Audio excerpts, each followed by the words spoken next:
everybody. Thank you guys so much for joining me on today's episode of the Mindful Minutes.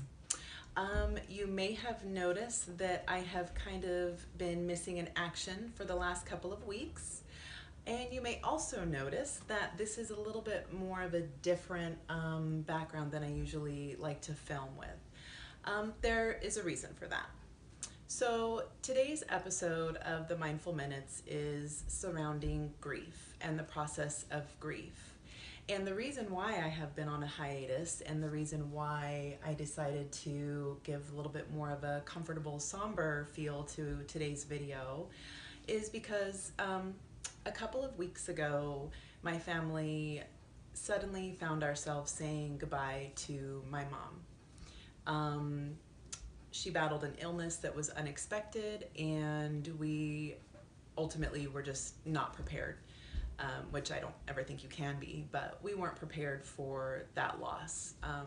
She was an important staple in our family, of course, and it was just a very difficult time to go through. So for me, in processing my grief and really trying to understand it, I felt like it was the perfect opportunity to talk about it, because also through this process for me, for my personal experience, there have been so many people who have come to me and said, I've gone through something similar, or I'm still trying to figure out what my grief process is. Can you help? Which can be a little bit difficult when you're going through it yourself. So I wanted to talk today about grief and grieving, and how we grieve, why we grieve the way that we do. And then also for those of you who may not understand or may not be able to relate to a loss of this magnitude in your life, I also wanted to give some helpful tips and advice on how to just comfort and be there for somebody who's grieving. Because for me, I know that I've heard some phrases over and over and over again that really have not been helpful at all. And more often than not, the silent support, the I'm just here for you if you need me, has been so much more helpful to me than some of the other things that have been done for me, which of course is not wrong, but it's just better to understand from someone's point of view who's going through the process what some helpful things are and things that you can do to be there for somebody if you know somebody going through this. So I wrote myself notes just because it's kind of a heavy topic and it can be a lot to think about and talk about, and I didn't want to miss any important talking points. So today I wrote notes. So please excuse me if you see me kind of looking through my notes to make sure that I got covered all of the areas that I wanted to cover. So let's go ahead and get started. Talking about how we process grief.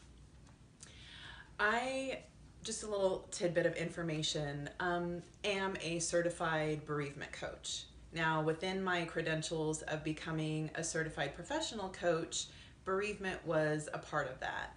And I can honestly tell you that I have never had a client come to me, not one time in the last 7 years, and ask me to coach them through a grieving process. So I am not experienced.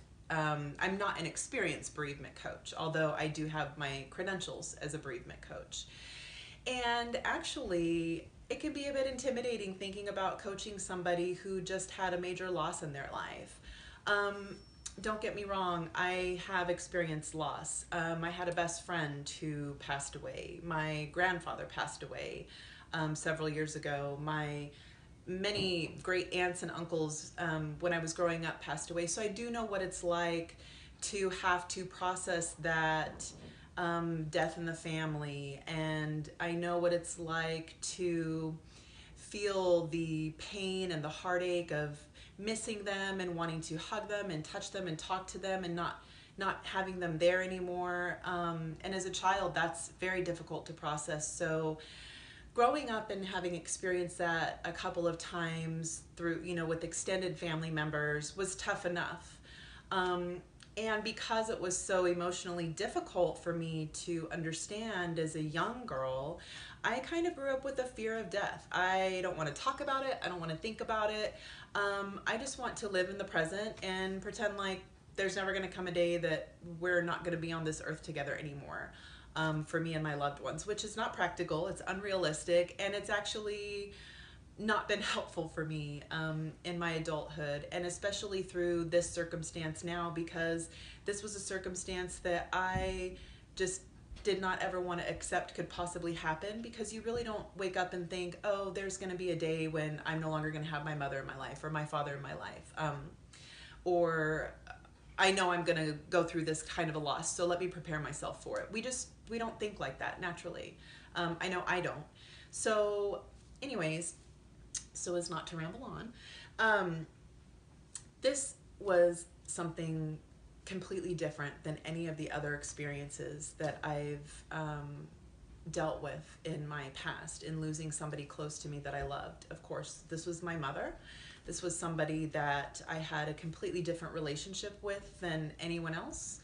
And this was somebody who I really thought I was going to see live beyond me. You know, in my eyes, I never wanted to lose this person. I never wanted this person, my mom, to just not be around. I never wanted to not be able to pick up the phone and call and say hi or text and check in.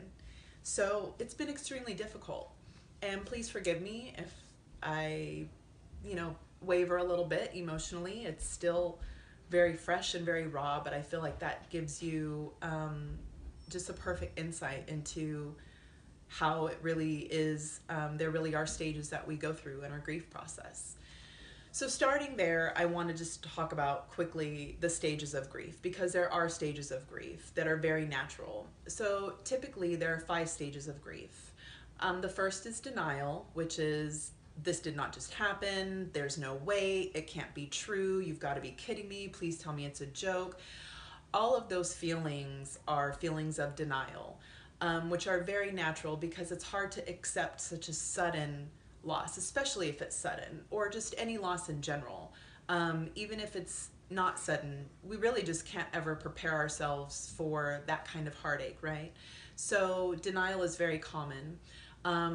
The second being angry. Now, this isn't really something that I've dealt with yet in my grief process. I did deal with denial, especially in the beginning, just because I was by my mother's side when she passed away, with several family members, siblings, my father, some extended family, some just very close people to us and my mom who were there with her in the hospital when she took her last breaths. So that was a very almost traumatic experience for me, because not only had I never really thought about losing her, I had never ever even fathomed losing her in that way, and being in that moment when she said her, not said, but breathed her final goodbyes. So that was very difficult, and it was very easy in that moment for me to think, nope, the machines are going to change, she's going to take one more breath, her heart's going to start beating again, there's going to be one more thing, this can't be happening. That was very real in that moment. I have yet to process a feeling of anger, because I feel like I understand enough about life to know that some things are inevitable, some things we don't expect are inevitable. I'm not angry that it happened. I'm sad, but I'm not angry, which, we all process it very differently. So these are just normal stages that we do go through. But it's very common to feel angry. Why did this happen? If you're particularly strong in your faith, in your belief, in your religion, you may find yourself blaming God, or, whatever other circumstances on why it happened. You may even find yourself blaming yourself, and becoming very angry about it, which is the second stage of grief in the grief process.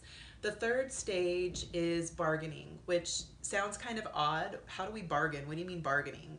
This isn't like a deal or no deal or a bargain at the flea market.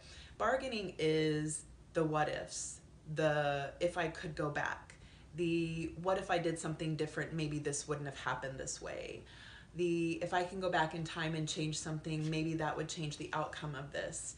And that can be a dangerous process and stage of grief, because we tend to cling so tightly to the hope and the thought and just the belief that there could have been one little thing we could have done different to prevent this.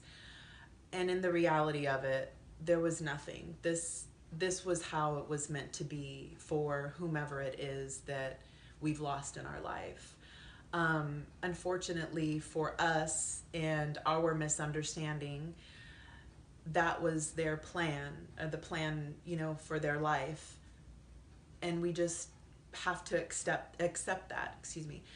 It doesn't make it any easier. It doesn't make us wrong for feeling the way that we feel. But we have to be careful not to dwell on the bargaining of wanting to go back and wish we could change things to bring our loved one back, because that just creates such a bigger depth of pain and anguish. And that's where we have to be careful, because what we don't want to do is lose ourselves in our grieving process, because that can be very difficult to overcome.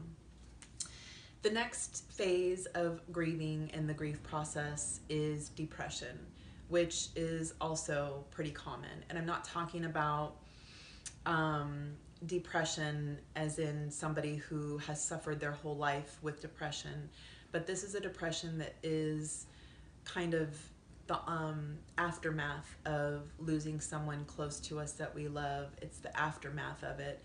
It's, what do I do now? How do I fill this void? How do I go on? How do I wake up every day and know how to move forward?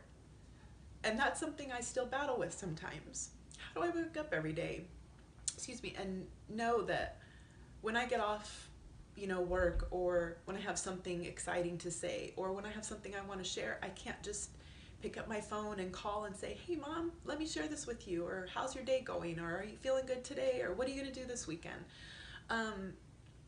It's the depression part of it is very real, and I'm very fortunate that I have the support system that I have, because I feel like that's really given me comfort and love through this that I've needed, because I have talked to others who kind of got sucked into a depression and didn't know how to get out of it. And they eventually stopped getting out of bed and stopped doing simple things like showering each day, or eating regular meals, or even socializing, or wanting to open their blinds and let the sun shine in. Sometimes depression, when we're sad and when we're feeling lost and when there's a void in our heart and our soul, sometimes the depression is what comforts us, and sometimes that is very welcoming. And sometimes just laying in bed in the dark and wanting to cry and cry and cry seems like the best answer. And again, that can be dangerous as well. We have to be mindful not to get stuck in this process of not knowing how to cope, or not wanting to cope with the loss that we're experiencing. The final phase of grief in the grieving process is acceptance. And now, there is no time limit to anyone's grieving process. There is no study or information that says that you have 6 months to grieve and then, you're done, or then you should be done. Or, if you're still grieving somebody a year from when you lost them, then you need help, or whatever it may be. Or if you go through your grieving process and you heal and you bounce back quickly, and it's been a couple of months and you feel like you're good to go, then there's something wrong with you, because you didn't grieve enough, or you didn't grieve the right way, or have you even really processed it? There's no way right or wrong for anybody to go through this process, but it is a process. The final piece of that process, in my opinion, is the most important piece: acceptance. Accepting that this was what was meant to be, that this happened, that there's nothing that we can do to go backwards to change it, that we cannot punish ourselves for the what ifs, for the why didn't I say this more, for the why didn't I spend more time, for the why didn't I do this, why didn't I do that, I should have done this, I should have done that. We punish ourselves for those things, and that can be very painful. But accepting the circumstances and just knowing that the healthiest thing we can do is process our emotion, feel the sadness, and know that it's okay and that we're going to be okay. And it's okay to know that there's a void there. It's okay to feel it. It's okay to wish you could have done things differently, but it's even more okay to know that you did the best that you could, that you made the most of your time, and that's all that matters. So outside of that grieving process, what I found has been helpful for me has just been simple gestures of support and love and comfort, especially, of course, with my family, my fiance, my children. We were all going through this together because it was a close family member. But for people outside of my family, there have been so many in the community, and even not, who have just given love and support and encouragement. And that's what's been the most helpful for me, is to know that there are others out there who are willing to listen and be there for me if I need it. And what's been even more helpful is all of those who have stepped forward, friends and acquaintances and just people who don't even know me, who have come forward either because of something I posted on my social media or whatever platform it may be, and said, you know, I've been through a similar circumstance. I can guarantee you it doesn't get easier, but you will make it through.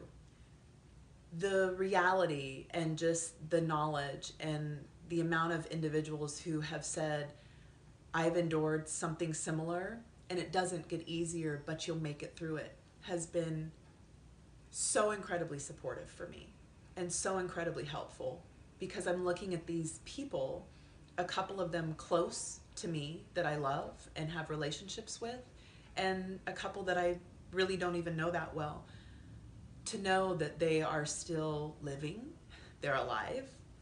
I've seen them smile, I've seen them laugh, and I've seen them just kind of going through their normal motions of every day. That gives me hope that wounds will heal, that the pain may not be as severe over time, and that I'm going to make it through this. So that gives me great encouragement and really just great hope.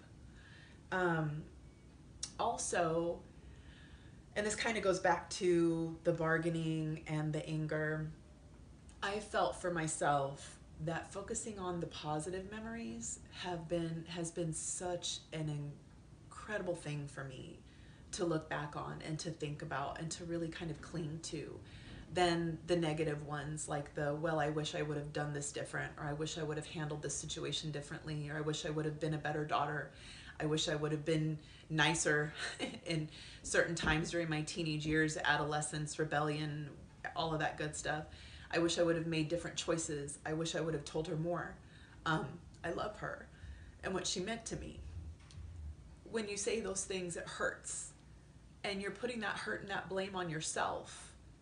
And I don't want to do that, because just the experience of this loss hurts enough. So why would I want to punish myself for it? I can't. It's too much. It's too heavy. So clinging to the positive and focusing on the positive memories, pictures, trips we took, conversations we had. I screenshotted some messages that we texted back and forth to each other that meant something. My mom had made a positive comment on a post on my Facebook, and I saved it. Things like that are meaningful to me in a positive way, and helping me to, I guess, process this in a positive way and not be so negative and so hard on myself, and not be so easily kind of trapped in that I should have done it different, it's my fault, I could have done more, I didn't do enough. It's very, very, again, dangerous to put yourself through that. So positive memories for me have been helpful over these last several weeks as well. As is self-forgiveness. Forgiving yourself for the things that you didn't do differently. Forgiving yourself for the conversations that you look back and regret. Forgiving yourself for the actions that you didn't take because you thought you had more time. That's so important. It's so hard to forgive yourself for not doing things differently, or for not saying things differently, or for not doing things enough or more. And that's okay. I can't go back and change anything now. That is absolutely a definite, that's a fact. I cannot go back in time. I cannot change history. I can't change what has been done, and I can't change what has been said, and I cannot recreate moments to allow myself to do more or say more. So in essence, I have to forgive myself for those times when I feel that maybe I failed her, or didn't give her enough, or didn't reassure her enough, or didn't tell her enough, whatever it may be. We are here where we are now. I'm here where I am now. And unfortunately, the reality of that is that she's no longer physically here and present. And it's okay that I did or didn't do what I did or didn't do. And I've forgiven myself for that. And as you can see, it's still emotional. I mean, this is raw emotion for me right now. It's only been a few weeks, and it feels like just yesterday. And I can't imagine a year or 2 years or 3 years or 5 years from now it feeling any different. But it's so important for me to share this with you, because there are so many others who are out there and hurting, or know somebody who's hurting just like me. And I just really want to be able to give one glimpse of hope or encouragement to anybody who may be feeling similarly, going through similar circumstances, or to anybody who knows someone who does. It's also important to understand the process of grief. It's important to understand that there may be times when you do feel angry. It's important to understand that it may be a roller coaster of emotions, especially in the beginning. The very, very beginning, the very first few days for me, I felt like I didn't know how to process life. I didn't know how to get up in the morning and understand that the world was still moving, going, spinning around me. I almost felt like I was stuck in time. It was the most incredibly dark moment for me. Just pure sadness and sorrow and pain, just deep down in my soul. And I really didn't want to function. I didn't want to do anything. I just wanted to cry. And I allowed myself that. I allowed myself to feel every inkling of that emotion, every ounce of that pain, every bit of that hurt, because it was traumatic. It was such a big loss. It was definitely a lot of denial and shoulda, coulda, wouldas in there. And I made it through those first few days. And then those first few days turned into a week. And a week turned into 2 weeks. And 2 weeks has turned into 3 weeks. Soon to be 4 weeks. And I'm still here. And not every moment is sad. And not every moment feels like I'm in despair. And I'm slowly starting to really just focus on the reasons why I love her so much. And the happy times that we had together throughout my entire life. And really just focus on the impact that she made in my life. And part of accepting it for me has been understanding, how do I move forward? What do I do now? And that biggest piece in my life to figure out is gravitating more and more towards her legacy. What did she teach me? What was her purpose? Is that part of why I am who I am today, and my purpose? And I've been able to look back and say, yes, she loved wholeheartedly. She cared more than anybody else in my life. And sometimes I felt like it was wrong. Sometimes I felt like it was too much. Sometimes I said, if I, had that opportunity with my kids, I would never do that. Or I wouldn't do it in that way. Or whatever it may be. But now that I look back at those times, I think, you know what? She was doing everything that she knew how to do to be my mother, and that's all that matters. And that's all that matters now.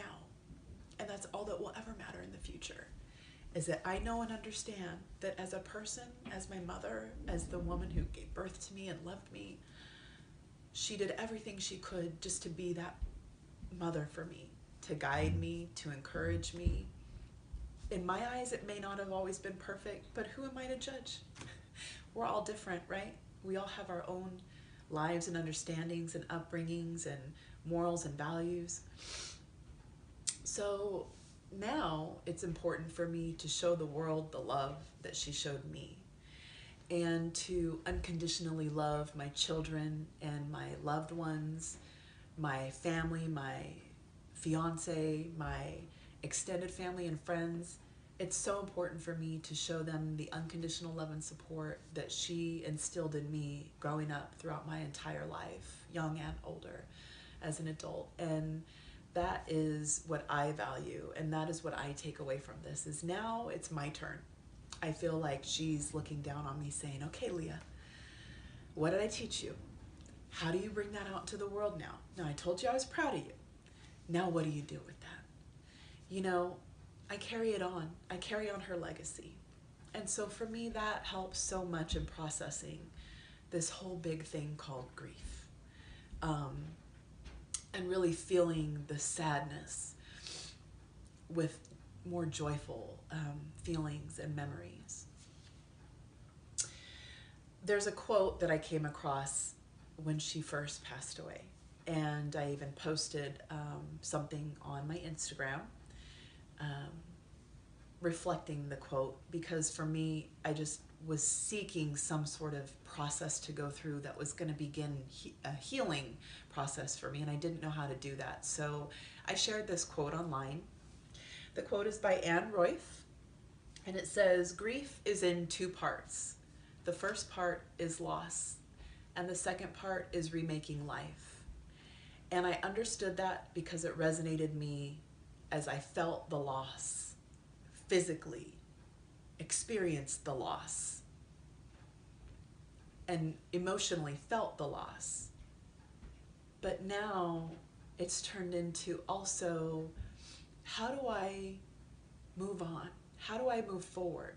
Now I have to literally remake my life without her physical presence, and create new experiences and memories with her memory and her legacy. So that really resonated with me, that quote. And I feel like everyone's process is different. Everyone goes through it differently. We all have very different experiences. Some have never experienced a loss this close. Or perhaps you grew up and didn't know a parent, or a parent was already deceased.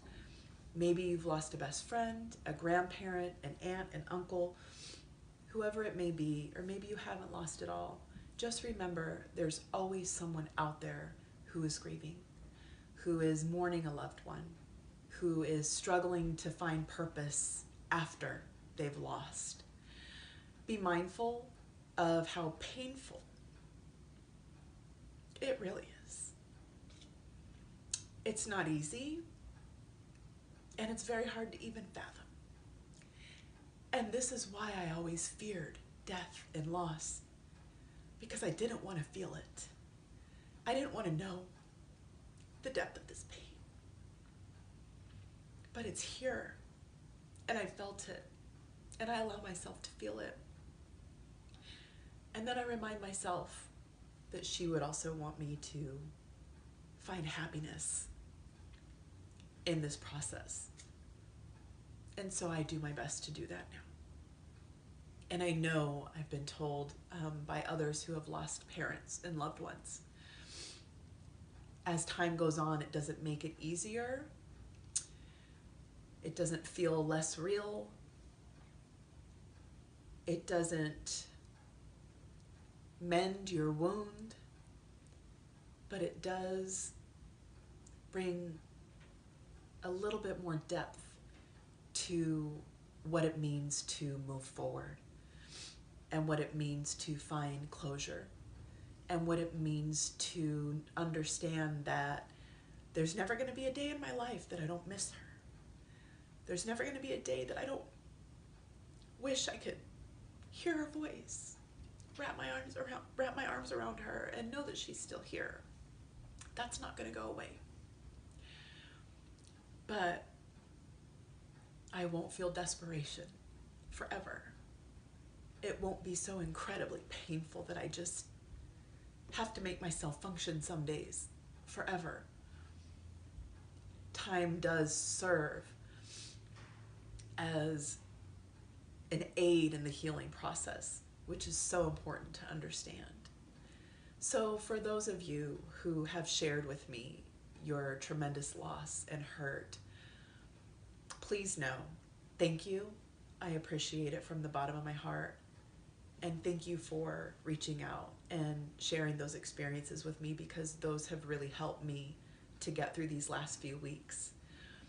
And within that process, that's what motivated me to want to talk about it, even in the midst of how painful it still can feel for me, because I'm still very much processing what's been going on over the last couple of weeks.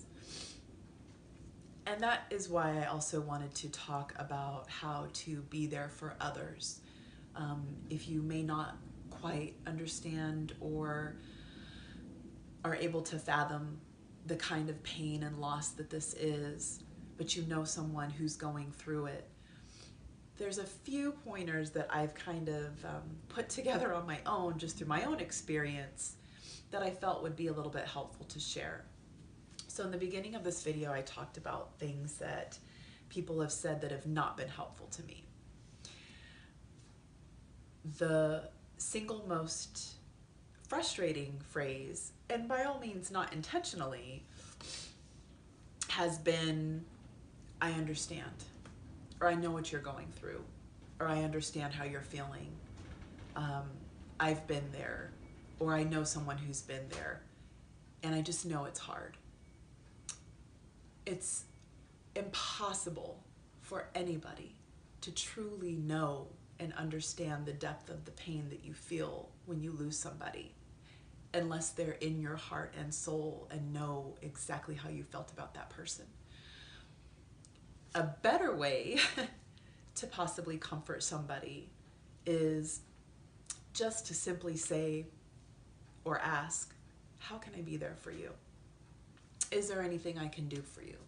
What do you need from me in this moment? Because 10 times out of 10, that person will tell you what they need. And 10 times out of 10 for me, that response was, please just be there for me. Just knowing that you've offered your support and help is comforting enough, because I really needed to figure it out on my own. And having people tell me, I know what you're going through, I understand your pain. I always in my head, I never said these things out loud, because you want to be mindful that people are just trying to be helpful and comforting, and there's nothing wrong with that. They don't mean any harm. They're from a place of goodness for you. But in my head, I would say, how can you possibly know how much I love my mother? How can you possibly know how much I hurt right now? How can you possibly understand exactly what I'm going through, even if you've been through something similar with your parent or your loved one? You don't know what I had with my mom. And that's in the most loving way possible. Those words out of good intent are sometimes just not helpful, and that's just the reality of it. So please just be mindful when you want to comfort and be there for somebody, to be careful to say that you completely understand their pain or you know exactly what they're going through, because it really just is truly impossible to. Also,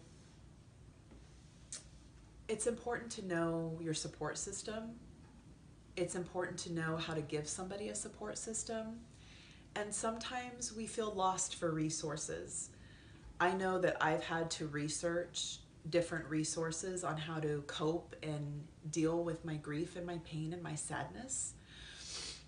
And I know that there have been times when I've had to find myself on the other end and be there for people I love who have lost someone in their life, and I've not quite known what to do or how to be there for them. So I've had to be resourceful and help them also be able to find the resources that can be helpful for them.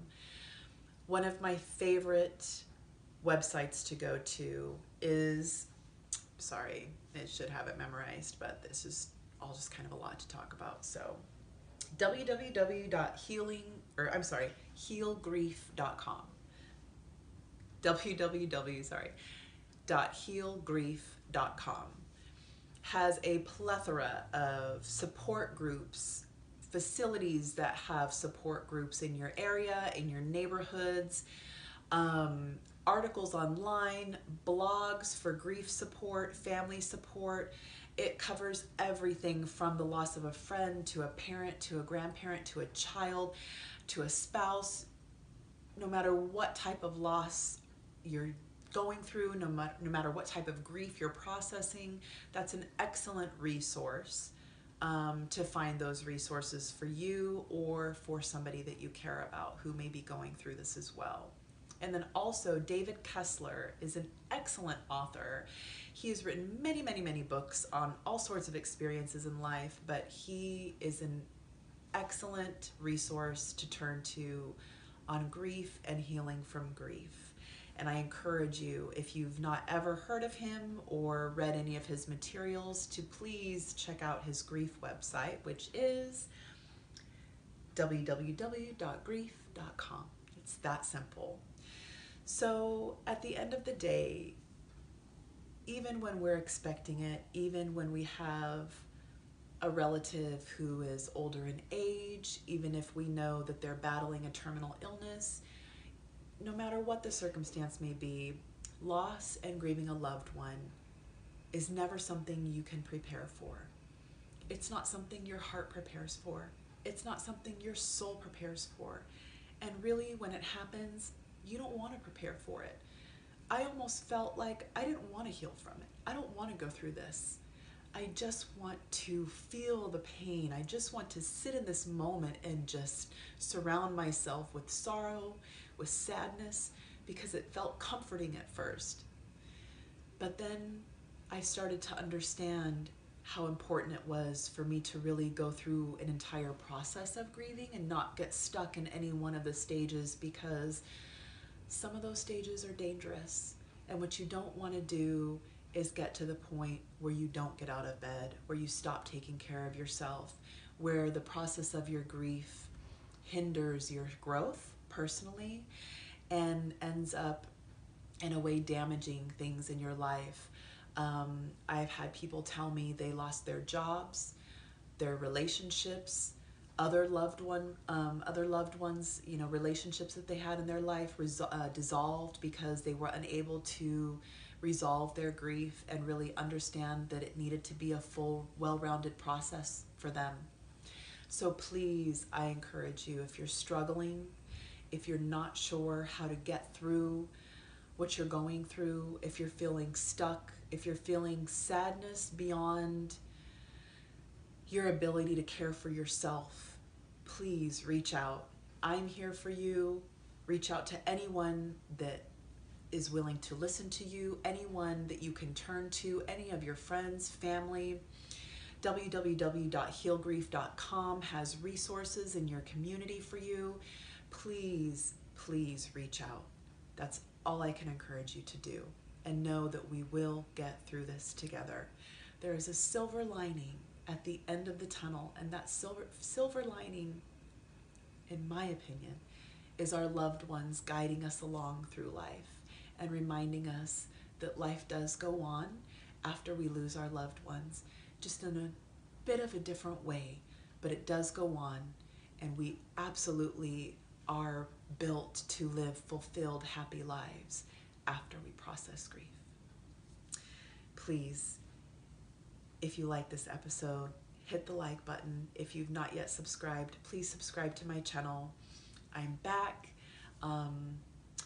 and I am as motivated as ever to continue my journey and to help you along the way to continue to understand how mindfulness truly does change our lives.